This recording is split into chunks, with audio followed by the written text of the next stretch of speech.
Stand by. Oh, what's up, party people? It's KeysDAN, RadioWhat.com, DJLittleRock.com, coming to you live in a living color from the Radio What studios. And this is my podcast, What Makes You Smarter? It's an extension of the RadioWhat.com radio station that I've been running for quite some time. And if you need DJ services, where do I always send you? DJLittleRock.com. One more time, DJLittleRock.com. Check availability and get a free price quote, and maybe you can have me at your next event. You know I like to party with the people. The people need to be entertained. Are you not entertained? You know, if you'd like to tell your story or hear the stories of others, I encourage you to check out my other podcast. It's called What Makes You Famous. Find it everywhere using the hashtag What Makes You Famous. Now, on with the show.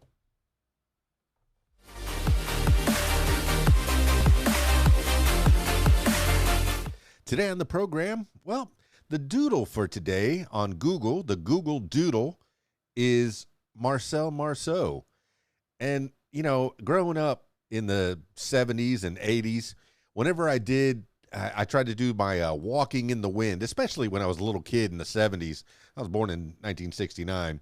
But when I was a little kid in the 70s, every time I did, that thing where the wind is blowing real hard, so you pretend like you're walking against it. And invariably, somebody would say, oh, what do you think you are, Marcel Marceau?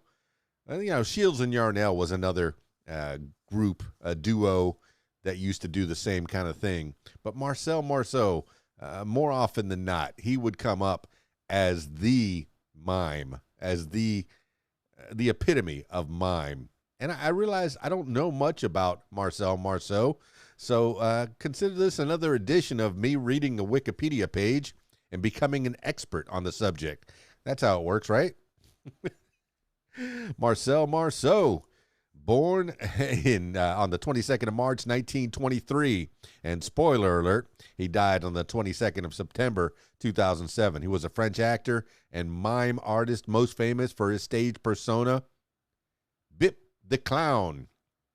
He referred to mime as the art of silence, which wouldn't be good here, for a podcast or even the video cast, but certainly, let's see, performing professionally worldwide for more than 60 years. As a Jewish youth, he lived in hiding and worked with the French resistance during most of World War II, giving his first major performance to 3,000 troops after the liberation of Paris in August. Following the war, he studied dramatic art and mime in Paris. By the way, he was born Marcel Mangel, M-A-N-G-E-L. I don't know how to pronounce that the French way. There's probably a whole thing where you have to turn your mouth a certain way. French is a interesting language.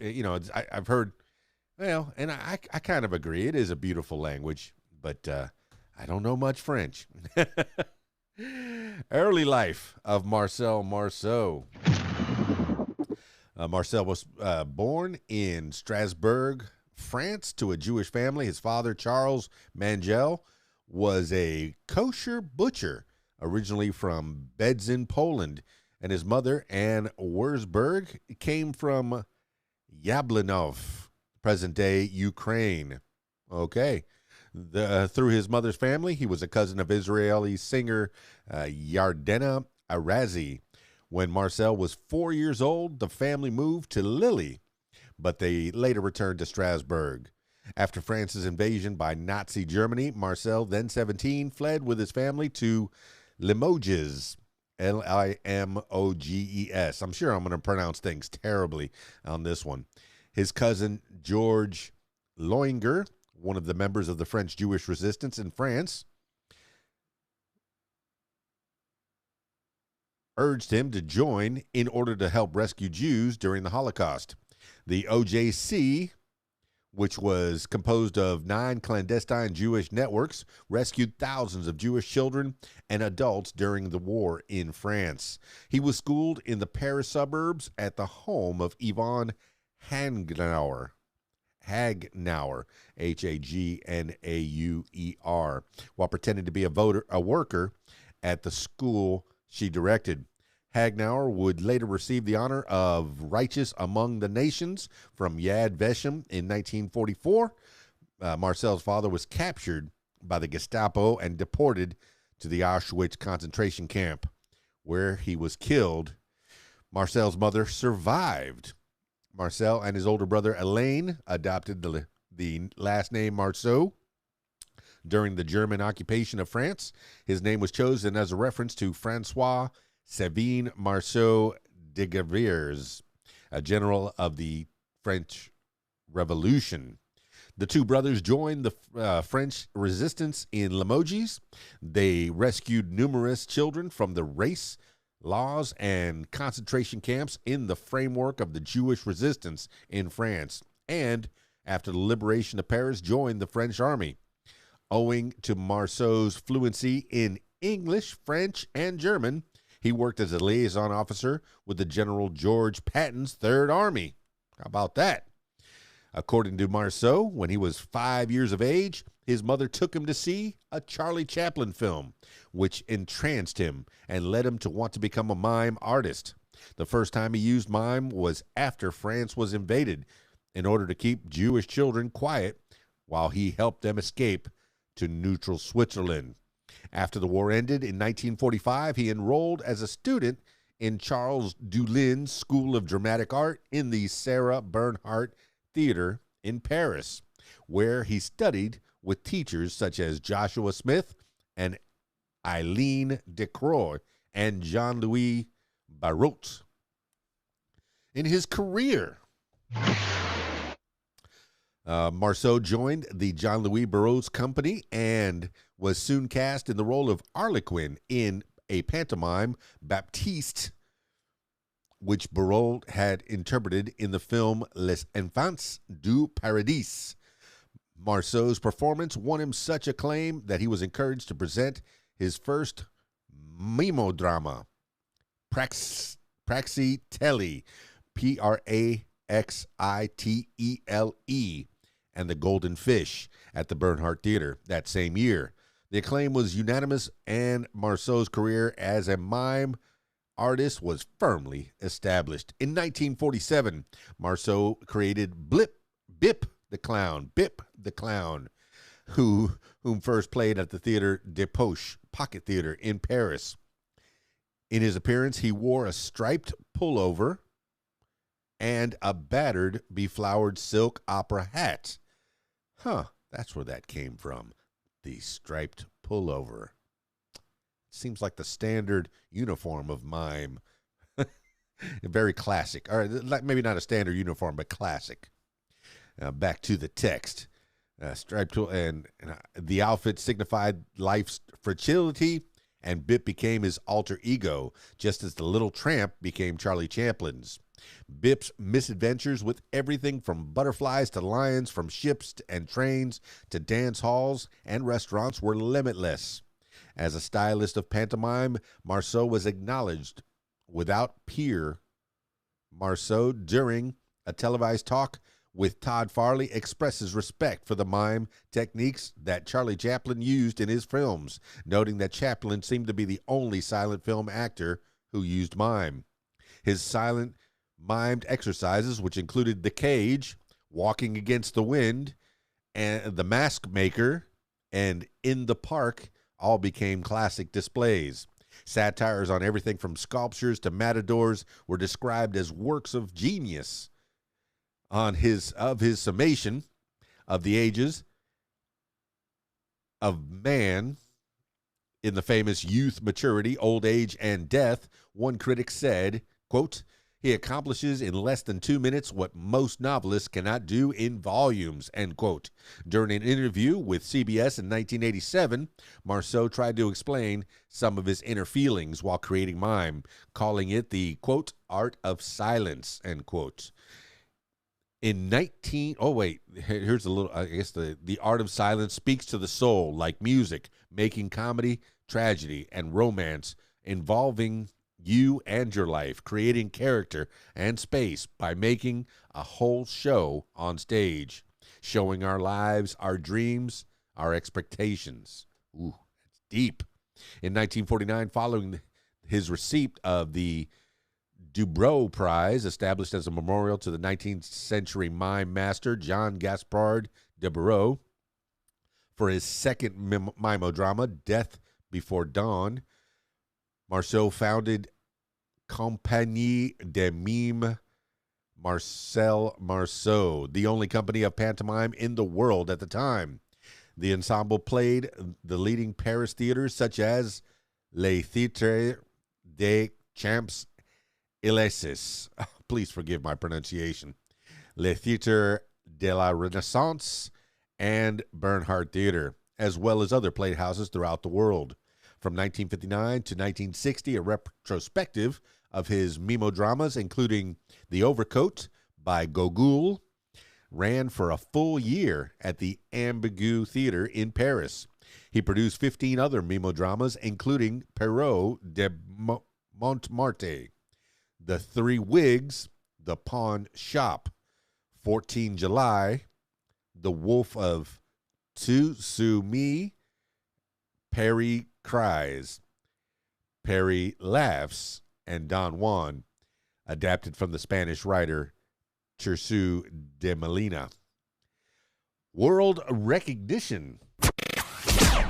Marcel performed all over the world to spread the art of silence. L'art de silence.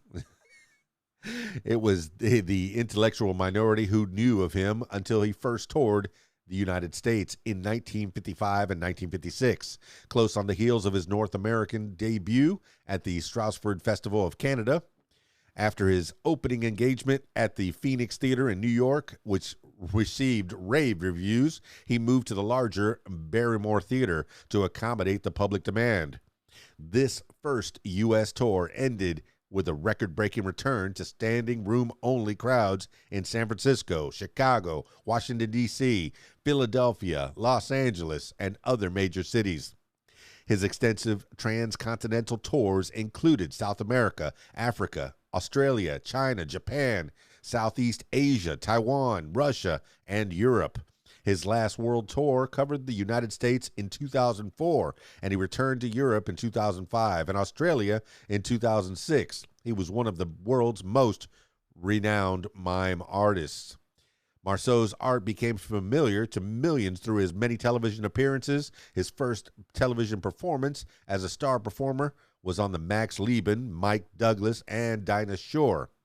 He also had his one-man show entitled Meet Marcel Marceau.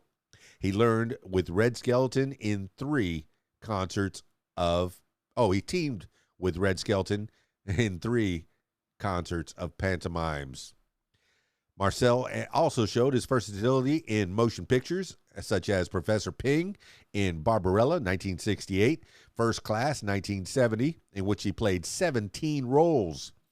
Shanks, 1974, where he combined his silent art playing a deaf and mute puppeteer, and his speaking talent as a mad scientist, and a cameo as himself in Mel Brooks' silent movie, 1976, in which, with intentional irony, his character is the only audible speaking part, uttering a single word, "Noni," when Brooks asks him if he would participate in the film. None. His last film appearances included small roles in Klaus Kinski's Pagini, 1989, and Joseph's Gift, 1998, Joseph's Gift. He also had a role in a low-budget film roughly based on his life story called Paint It White. The film was never completed because another actor in the movie, a lifelong friend with whom he attended school, died halfway through filming. As an author, Marcel Marceau published 2 books for children, the Marcel Marceau Alphabet Book and the Marcel Marceau Counting Book, and poetry and illustrations, including La Ballade de Paris, Et tout monde, the Ballad of Paris and the World. Oh, okay. I'm learning French here. And an art book he wrote in 1966, and the story of Bip, written and illustrated by Marcel and published by Harper and Row. In 1974, he posed for artist Kenneth Howry and worked on paintings and drawings that resulted in a book and artwork in many museum collections. In 1982, Le Tresemme,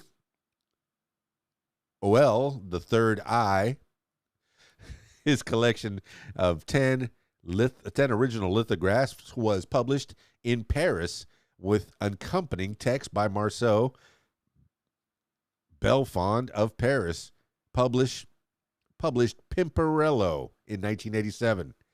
In 2001, a new photo book for children titled Bip in a Book, published by Stewart, Tabori, and Chang, appeared in bookstores in the U.S., France, and Australia. In 1969, the year I was born, Marcel Marceau opened his first school, École Internationale de Mime, in the Theatre de la Musique in Paris. So he opened a mime school in Paris. Cool. The school was open for 2 years with fencing, acrobatics, ballet, and 5 teachers of mime. In 1978, Marcel established his school, École Internationale de Mimodrama de Paris. Marcel Marceau, International School of Mimodrama of Paris, Marcel Marceau.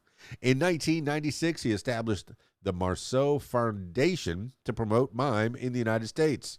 In 1995, pop megastar Michael Jackson, who had been friends with Marceau for nearly 20 years, planned a concert together with him for HBO, but the concert was canceled after Jackson was hospitalized for exhaustion during rehearsals. Jackson, during an interview, said he had always been in awe of Marcel's skill as a performer. He was a great guy.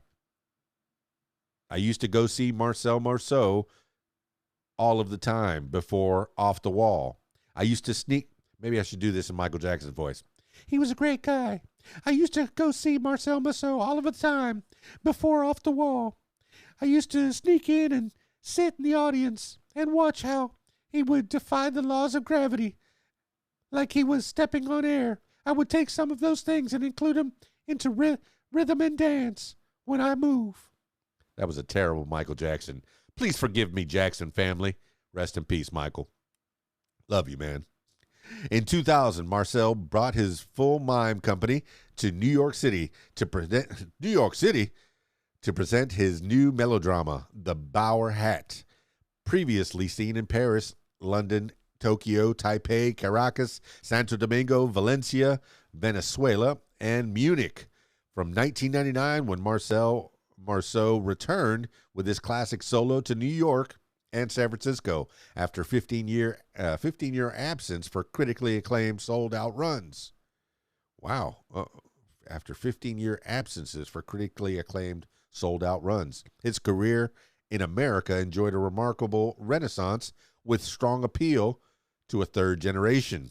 He later appeared to overwhelming acclaim for extended engagements at such legendary American theaters as the Ford's Theater in Washington, D.C., and the American Repertory Theater in Cambridge, Massachusetts, and the Geffen Playhouse in Los Angeles, demonstrating the timeless appeal of the work and the mastery of this unique artist. Marcel's new total company production, Les Contes Fantastiques, Fantasy Tales, opened to great acclaim at the Theater Antoine in Paris. In his personal life, Marcel was married 3 times, first to Huguette Mallet, with whom he had 2 sons, Michael and Baptiste, then to Elia Jarsowitz, with whom he had no children. His third was Anne Siecho, with whom he had 2 daughters, Camille and Ariella. Artist and fellow mime Paulette Frankie released a memoir in August 2014 about her decades-long relationship with Marceau. Marcel and Me, a memoir of love, lust, and illusion. Marcel's death. Marcel died in a retirement home in Cahors, France on the 22nd of September 2007 at the age of 84. At his burial ceremony, the second movement of Mozart's Piano Concerto No. 21, which Marceau long used as an accompaniment for his an elegant mime routine, was played, as was the Sarabande of Bach's Cello Suite No. 5.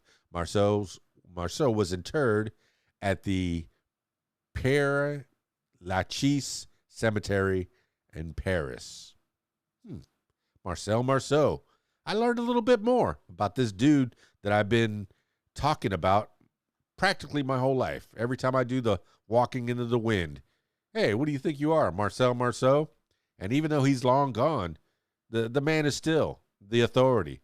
Like I said, there are, there's other mimes. Shields and Yarnell come to mind, but Marcel Marceau, he's the king. He's the one that brought it to light. So whether you like mime or not, Marcel Marceau is your man. That's it for this edition of What Makes You Smarter. Thanks for hanging out with me. If you'd like to tell your story or hear the stories of others, I encourage you to check out my other podcast. It's called What Makes You Famous. Find it everywhere using the hashtag WhatMakesYouFamous. That's it for this edition of What Makes You Smarter. It's KeysDAN, RadioWhat.com, DJLittleRock.com. Peace. I'm out of here.